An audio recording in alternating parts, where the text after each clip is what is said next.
Shalom, shalom, shalom, bien-aimés. Naïbi qui vous a ébélé. Bobo Messeni, chaque samedi, au Sambelaka, les messagers de la bonne nouvelle, Proverbe 30, le pasteur de la diaspora.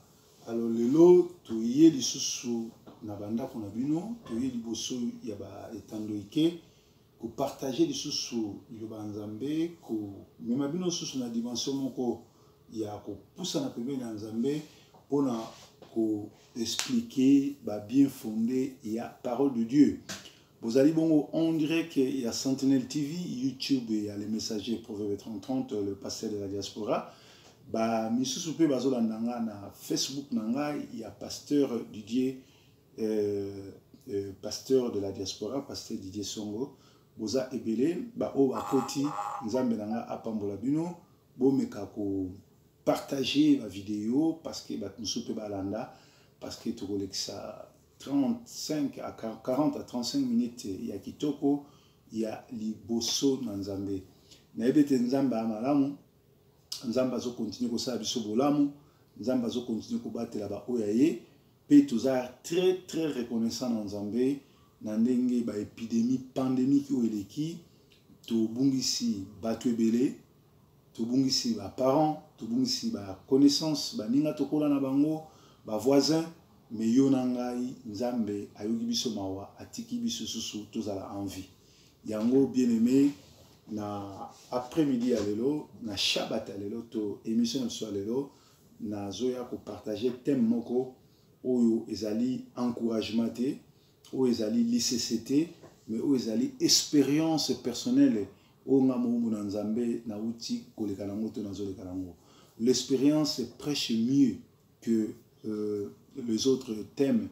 Sokozote ya makambo biki nango. Sokozote ya makambo nzamba sali na yo, ozala lokola poisson dans l'eau, tu sauras comment t'exprimer, tu sauras comment témoigner pour fortifier l'un de tes frères, l'un de ta sœur, l'un de ceux qui te suivent qui a des problèmes. Il saura que comme Dieu a travaillé, comme Dieu a exaucé la prière de mon frère, le pasteur Salomon ou le messager Proverbe 30, moi aussi, si je reste fidèle avec Dieu, il le fera. Alors, thème n'abissua lelo, toujours que nous le sur David a sali déclaration na psaume 37, 25 à 28. Alobi, totangi na komo na Jésus Christ, je lis au nom du Seigneur Jésus-Christ. David Azoloba, j'ai été jeune, j'ai vieilli, je n'ai point vu les justes abandonnés, ni sa postérité mendia son pain. Toujours, il est compatissant et il est prêt à sa postérité et les bénit. Alléluia. Réalité, il y a direct que Batouazo, comment ils ont fait glisser nini portable place na Tchekiango parce que ils allaient live au Limbisi vraiment na Oyeleki. Alors, Bible la Bible dit dans Psaume 37, 27 à l'obi, détourne-toi du mal, fais le bien et possède à jamais ta demeure. Car l'Éternel aime la justice et il n'abandonne pas ses fidèles. Ils sont toujours sous sa garde, mais la postérité des méchants est retranchée. Alléluia. La Bible est claire. La Bible est claire ici. David, l'homme selon le cœur de Dieu, l'homme qui a combattu les démons, les hommes et les animaux, chantre de l'Éternel, général des armées, général du Seigneur Jésus-Christ, chantre et prophète de Dieu. David a vécu d'expériences douloureuses, rejeté par son père qui ne voulait pas le reconnaître comme son fils. Son père va l'envoyer dans la ferme, là où il y avait des ours, là où il y avait des lions, là où il y avait des animaux féroces pour en finir avec lui.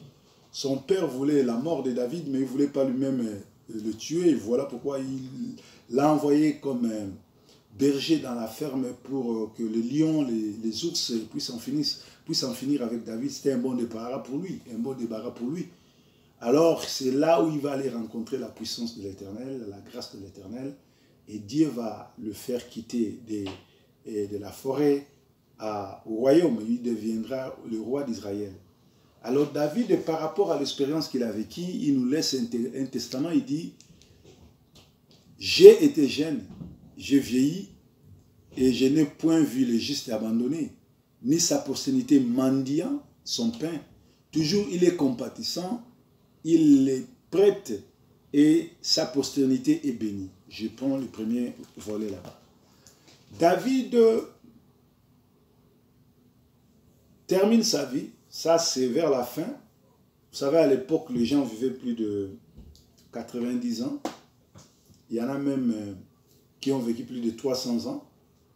Et David, quand il déclare ces choses, il arrive près de sa mort, c'est-à-dire il a vécu sa vie et il fait cette déclaration, il dit, il a été jeune, il a été rejeté, il a parcouru la terre, la forêt,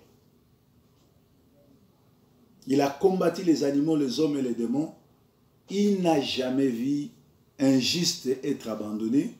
Non seulement le juste ne sera pas abandonné, mais même ses enfants, sa progéniture ne commande pas le pain. Oh bien-aimé, je suis venu m'entretenir avec une soeur, avec un frère. Je ne sais pas quelles sont les situations qui te préoccupent pour le moment. Je ne sais pas ce qui se passe dans ta vie. Je ne sais pas, tu as quel problème. Je ne sais pas qu'est-ce qui se passe, qu'est-ce que tu endures dans ta vie.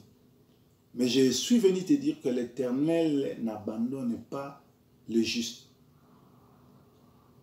Donc, en lisant ce petit morceau de la parole, j'ai compris que David voulait nous dire que nous devons être sérieux avec nous-mêmes. Nous devons rester justes devant Dieu parce que Dieu ne faillit jamais à sa promesse. Dieu, s'il t'a béni, s'il t'a protégé, s'il t'a choisi, il t'accompagnera jusque même sous la terre. Souvenez-vous de Lazare. Jésus, Dieu, a suivi Lazare jusqu'au tombeau. Tandis que les gens disaient que Lazare c'était fini.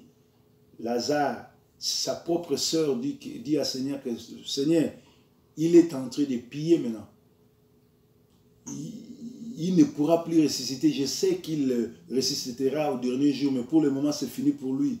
Lazare est déjà enterré, il commence à sentir mauvais. Mais Jésus dit, si tu crois en moi, tu verras la résurrection, parce que moi, je suis la résurrection. Il a dit, Lazare sort. C'est-à-dire, Jésus a suivi Lazare jusqu'au sous-sol, jusque dans le cœur de la terre, sous la terre. Dans la vallée de la mort, Jésus est parti arracher Lazare.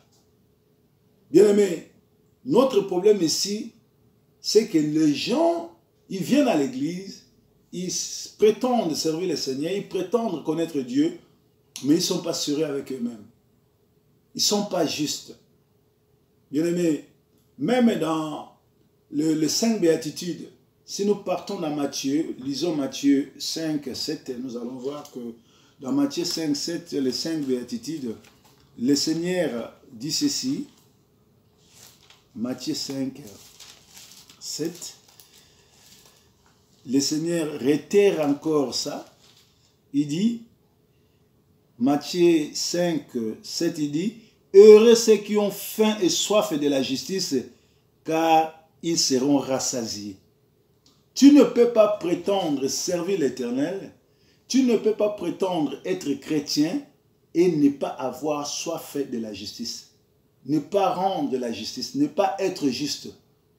Quand tu te dis que tu es chrétien, quand tu te fais appeler pasteur, chantre, enfant de Dieu, Mundimi, au Kendar église dimanche, au Sambelaka, mais aux en soif la justice, au lobaka vérité, aux ongisaka vérité, au linaka vérité, aux anakacha bakabal, aux anakacha lukuta, aux anakacha bilobalo, aux anakacha songi, aux anakacha kindumba, komoyibi, kofinga, koyiba, ko détourner. Tu n'es pas juste, tu ne verras pas Dieu. Et là, nous lisons, nous sommes sur Matthieu 5, 7, nous sautons, nous allons à 9, il dit, heureux ceux qui procurent la paix, car ils seront appelés fils de Dieu. Celui qui est juste procure la paix, parce que c'est la justice qui amène la paix.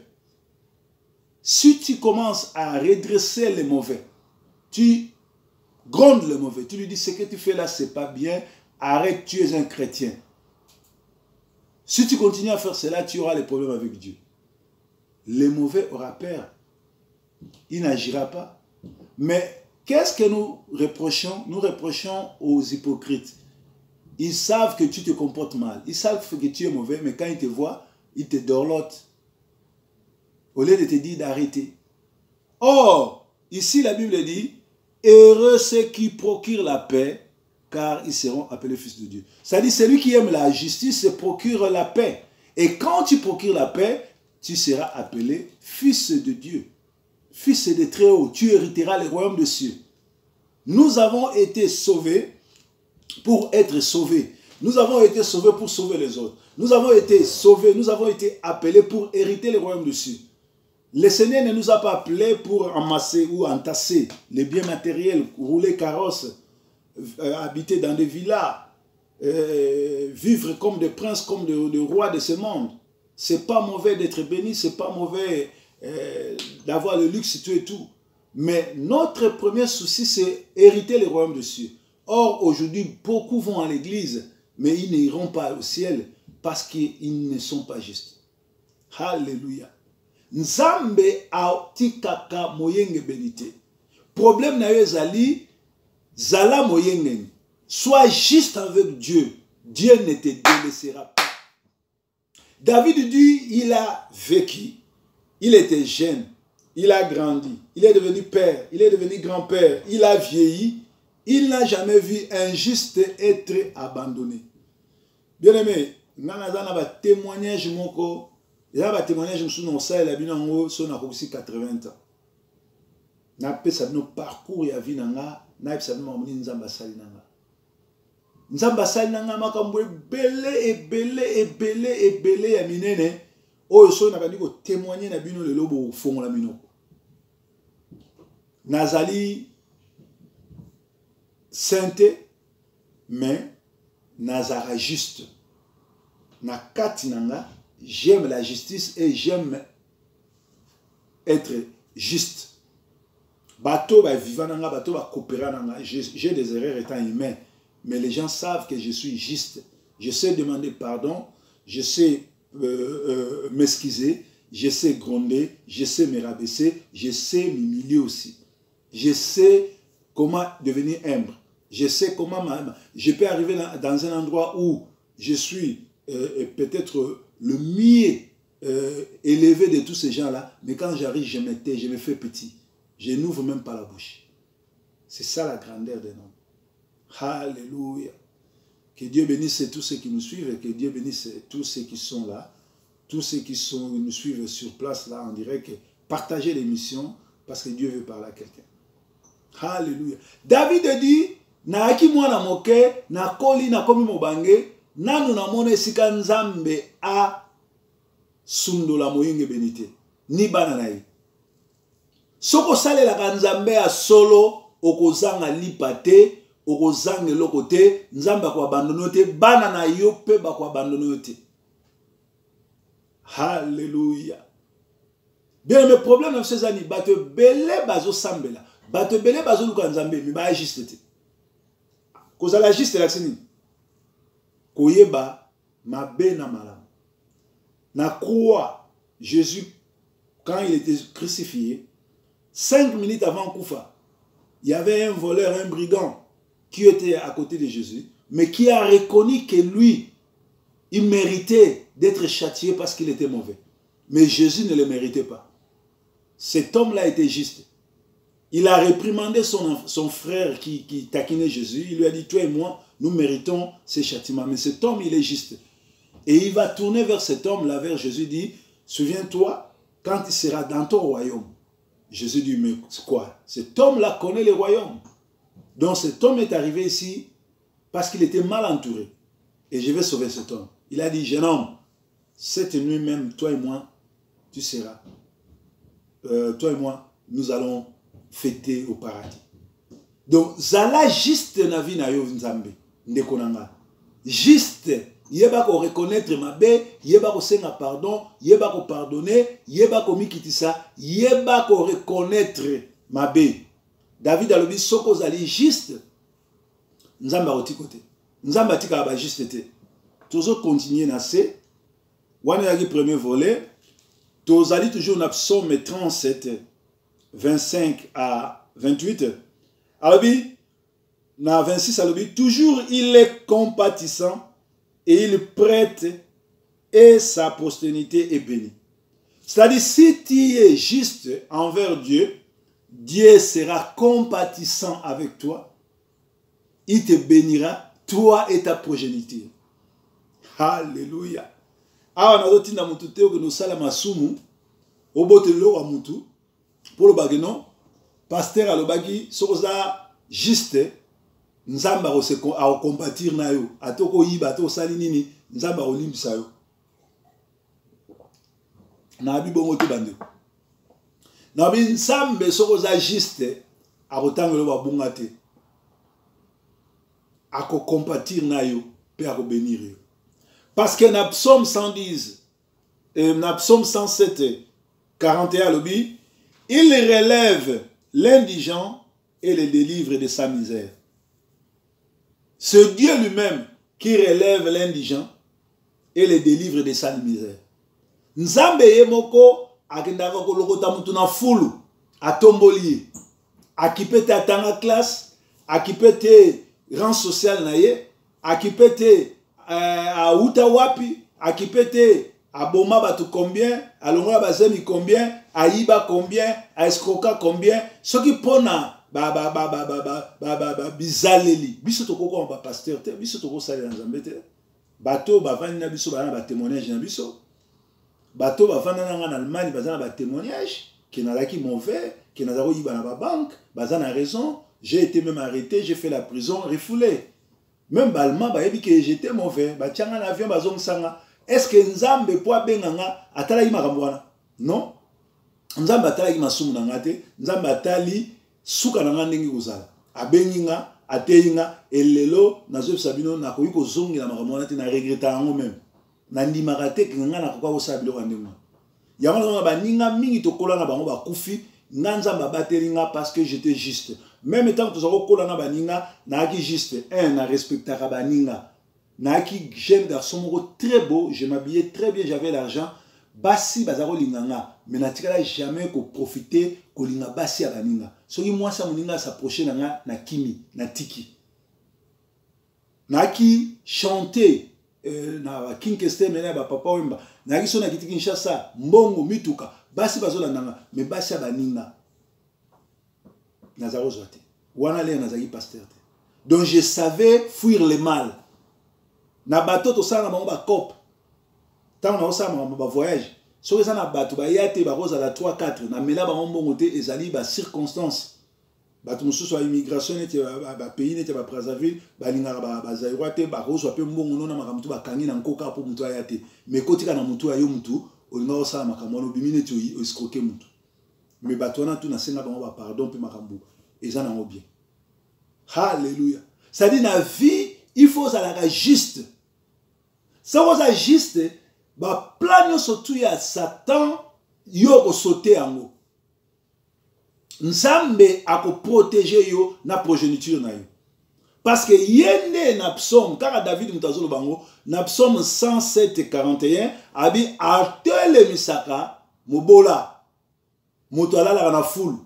Moto zange sika atele misaka ye akovanisi na bakonzi nana ko akondimake David azakolala ndaba bibwele akoma roi ya Israël akoma muto akofana na bakonzi nana ko ondimake yo ndi ozolanda nga lelo okoza na passeport mundele muto apesi yo passeport français anglais allemand ya bamboka nyonso place bozali yo muto parfois na ndenge okola ozakozanga lipa na tongo akolia.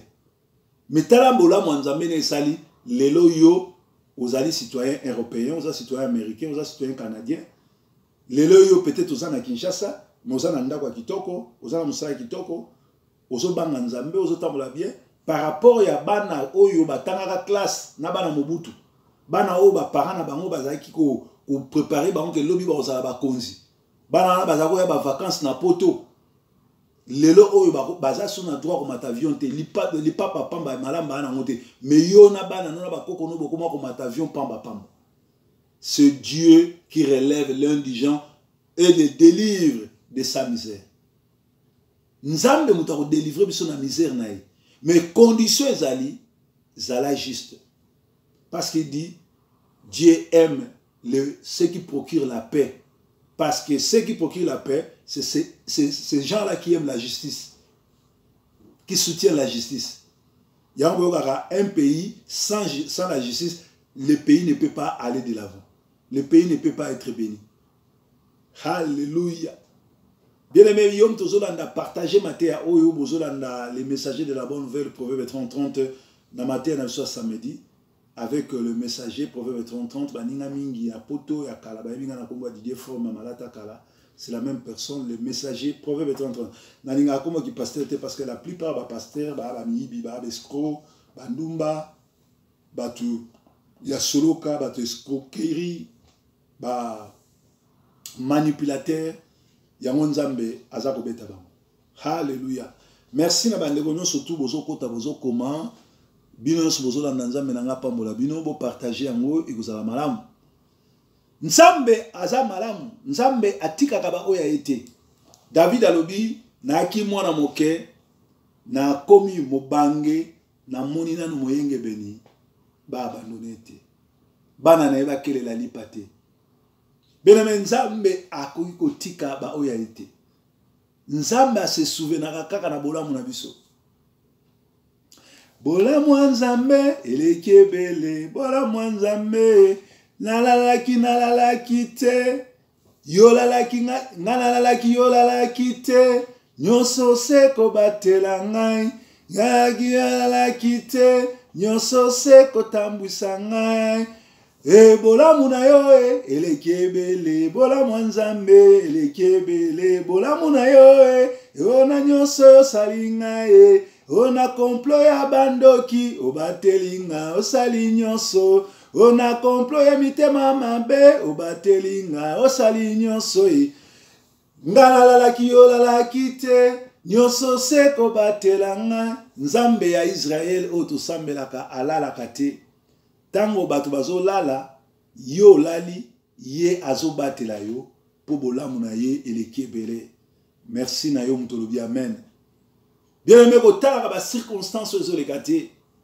Lelo po zangi lipa, lelo po zangi baninga bazo dondwa, baninga bazo mataba avion, baninga bazo somba mituka, bamisu bazo aba mikanda, yo na nozuite, ozo mona nive nzambe alingi yo te. Mais bien aimé nzambe alingi yo mingi kandisa. Olongo déjà Afrique comme poto, mukande boya nango, le panier circule encore. Alléluia. Bola munanzambe eleki ebele.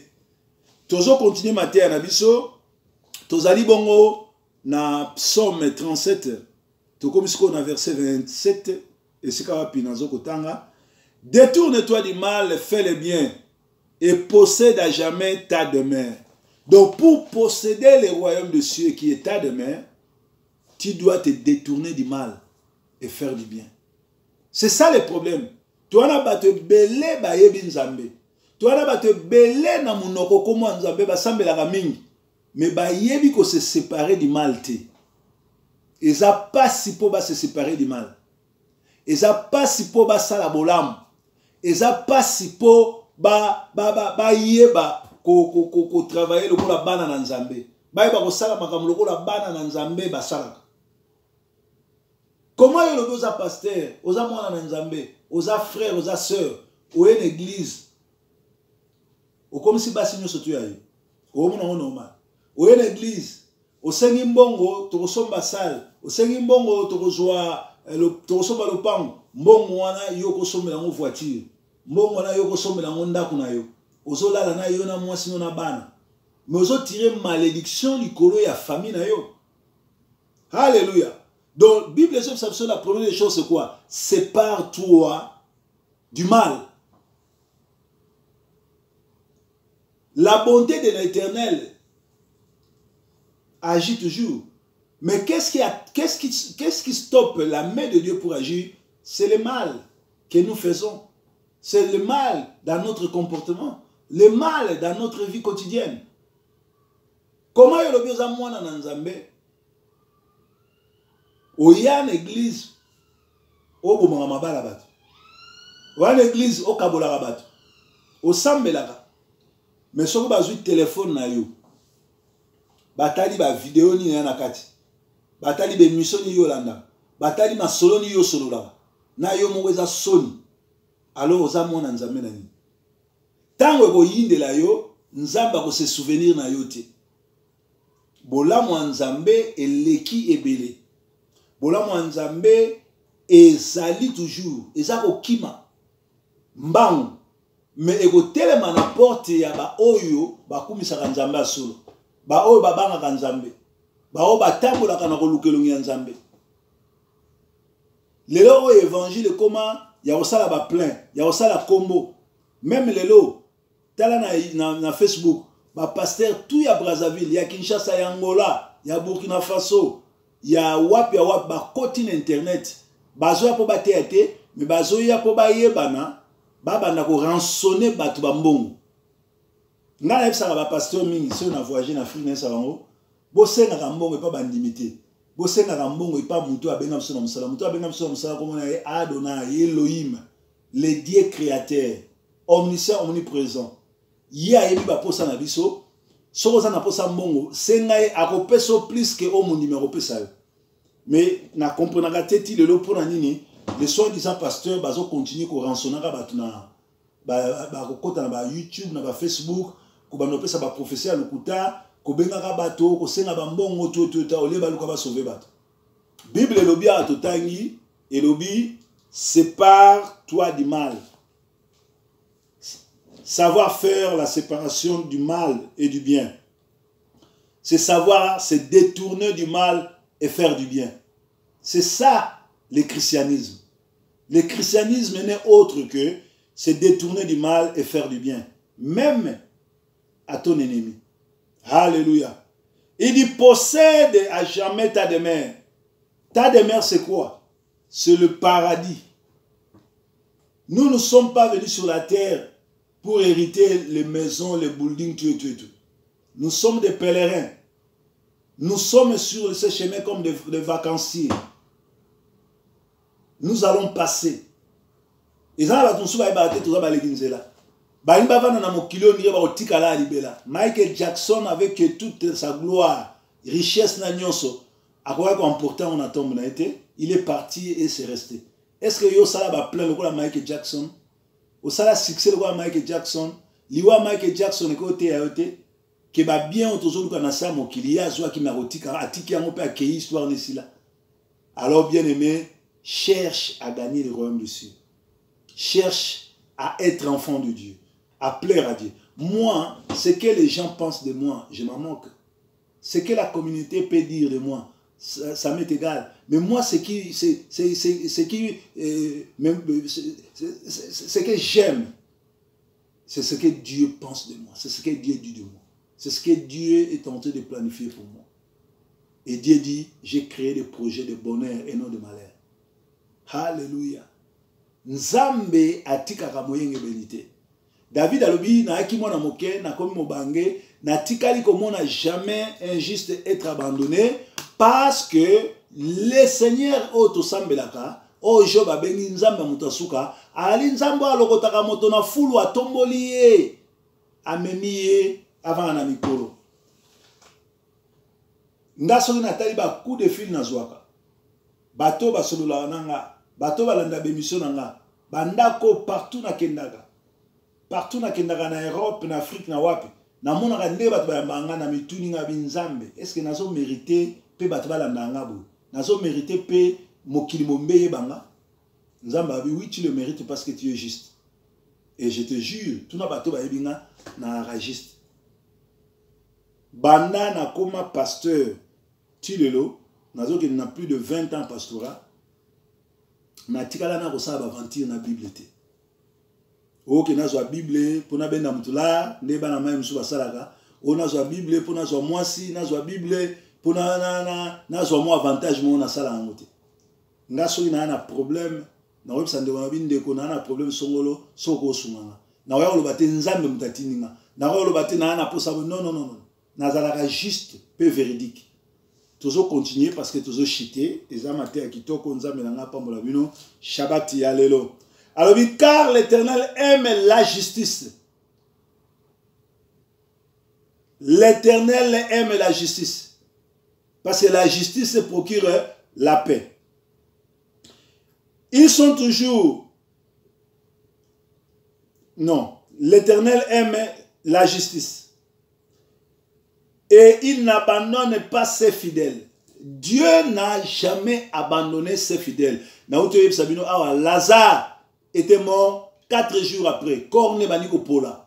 Mais Jésus a dit qu'il est kunda ako bendaye. Soko za juste nzamba ko abandonné na situation nyonso. Nga samba na mboko na makambo ebele. Na tikala ko shuete. Na mboko. Babotola nga bana. Na bana na o na adopta. Bana 6 na samba na ville Manchester na gagné ba. Alléluia. Alléluia. Parce que na agi juste bana na o na bota na bana mususu oyo na adopta bana wana ba ya poto ezate ko ba pesa nga mbongo pona mema bango poto.